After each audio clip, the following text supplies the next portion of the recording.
सावर्डे तासगाव रोडवर द्राक्षाचा कंटेनर पलटी, चालक जखमी, बागेचे व गाडीचे मोठे नुकसान। सावळज येथून मुंबईकडे द्राक्षाचा माल घेऊन जाणारा MH 13 BP 5949 क्रमांकाचा कंटेनर सावर्डे गावाजवळ पलटी झाला।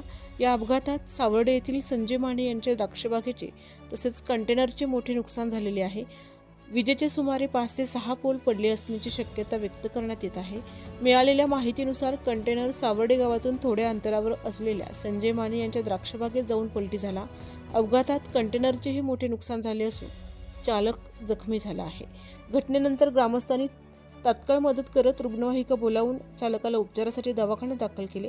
दरम्यान चालकाने मद्यपान केले असल्याची चर्चा परिसरात होत आहे।